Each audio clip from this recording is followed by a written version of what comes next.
دیکھیے اگر independence movement کی بات کریں یا پری انڈیپینڈنس ایرا کی بات کریں تو بنگال میں جو سب سے امپورٹنٹ ایک سیاسی ڈیولپمنٹ رونما ہوئی تھی وہ 1905 میں پارٹیشن آف بنگال تھا. Basically Bengal was one of the largest بلکہ the largest province under the British Raj. تو ایڈمنسٹریٹو ایفیشنسی کو مد نظر رکھتے ہوئے بنگال کے دو حصے کر دیے تھے 1905 میں برٹش گورنمنٹ نے. ایک مغربی بنگال تھا اور ایک مشرقی بنگال تھا. اور اس میں ایک چیز امپورٹنٹ یہ بھی تھی کہ مشرقی بنگال میں مسلمانوں کی آبادی بہت زیادہ تھی. تو یہ چیز واضح ہو رہی تھی کہ مشرقی بنگال میں ڈومیننس پولیٹیکلی مسلمانوں کی ہوگی on the basis of their vast majority. تو یہ چیز مسلمانوں کو تو بڑی پسند آئی, لیکن ہندوؤں کو یہ چیز بہت بری لگی کہ مسلمانوں کو بنگال کے ایک حصے پر اتنا اثر و رسوخ حاصل ہو. تو ہندوؤں نے پراپر ایک ایجیٹیشن شروع کر دی اور بڑی ملٹی لیئرڈ ایجیٹیشن تھی. ٹیگور جیسے انٹلیکچوئل سے لے کر ٹیررزم تک کے ایکٹس تک ہندوؤں نے ہر طریقے سے اس کو کنٹیسٹ کیا اور الٹیمیٹلی برٹش گورنمنٹ کو مجبور کر دیا کہ 1911 میں پارٹیشن آف بنگال کو انل کر دیا جائے. اس کے بعد ایک انٹرسٹنگ ڈیولپمنٹ یہ ہوئی کہ مسلمانوں کی اشک شوئی کے لیے کہا گیا کہ ڈھاکہ میں ایک یونیورسٹی گورنمنٹ بنا کر دے گی, لیکن ہندوؤں نے اس کو بھی سکسیسفلی کانٹیسٹ کیا اور مسلمانوں کو ایک یونیورسٹی تک نہ بنانے دی, کیونکہ ہندوؤں کا پوائنٹ تھا کہ مسلمانوں کو بنگال میں اسپیشلی دبا کر رکھنا ہے. اور اسی وجہ سے جو مسلم لیگ کا قیام بھی ایک ڈھاکہ میں عمل میں آیا اور بنگال سے مسلم لیگ کی سیاست کا ایک لحاظ سے آغاز ہوا, اس کی وجہ بھی یہی تھی کہ بنگالی مسلمانوں کو یہ علم ہو چکا تھا کہ ہندو ان کو کسی بھی شعبے میں آگے نہیں بڑھنے دیں گے, پنپنے نہیں دیں گے جب تک کہ ان کے پاس اپنی ایک پولیٹیکل پاور نہیں آ جاتی. اور یہیں سے وہ جو بنگال میں ایک پرو پاکستان سینٹیمنٹ یا اسلام کی سیاست جو ہے ماڈرن ایرا میں, وہ پارٹیشن آف بنگال کے بعد بہت تیزی سے پھیلی. اس کے بعد ہم دیکھتے ہیں کہ بنگال ہر جگہ پاکستان کی ڈیمانڈ کے ساتھ رہا. 1940 میں قرارداد لاہور بھی جو ہے وہ بنگالی لیڈر فضل الحق صاحب نے پیش کی. پھر بنگال میں ہمیشہ مسلم لیگ کو بہت پذیرائی ملتی رہی, قائد اعظم کو بہت پذیرائی ملتی رہی. 1946 کے الیکشن میں بنگال میں مسلم لیگ نے ایک کلین سویپ کیا مسلم سیٹس پر اور الٹیمیٹلی پھر بنگال, مشرقی بنگال پاکستان کا حصہ بھی بنا.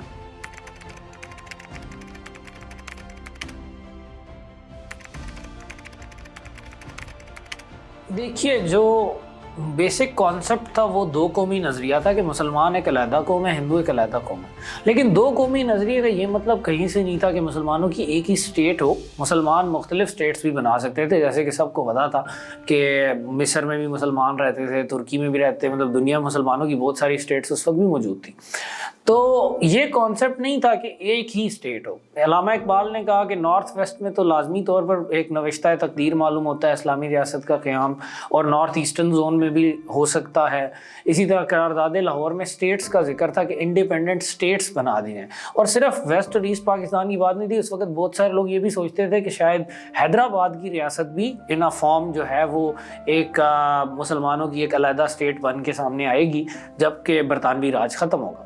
لیکن جو سچویشن چینج ہوئی اور قرارداد لاہور کو بھی پھر 1946 میں بنگالی رہنما سوروردی صاحب نے یہ کہا کہ اس کو امینڈ کیا جانا چاہیے اور ایک اسٹیٹ کی بات کرنی چاہیے. اس کی وجہ یہ تھی کہ ایک تو یہ کانسیپٹ تھا کہ اگر ہم ابھی 2-3 اسٹیٹس کی بات کریں گے تو شاید ہماری ایک پولیٹیکل وائس کمزور ہو جائے اور ہماری ایک جو مسلمانوں کی یونٹی اچیو ہوئی ہے اس میں دشمن رکھنا ڈالنے میں کامیاب ہو جائے. دوسری چیز جو نظر آ رہی تھی وہ یہ تھی کہ بنگالی مسلمان بہت زیادہ پسے ہوئے تھے ہندوؤں کے راج تلے. ایک لحاظ سے بنگال میں تعلیم میں بھی بہت پیچھے تھے, سروسز میں بھی ان کا حصہ نہیں تھا, آرمی میں بھی ان کا حصہ نہیں تھا. تو ان کو بہت اکنامکلی ایجوکیشنلی پسماندہ رکھا گیا تھا ہندوؤں کے تھم کے انڈر ایک یونائٹڈ بنگال میں, حالانکہ مسلمان یونائٹڈ بنگال میں بھی اکثریت میں تھے.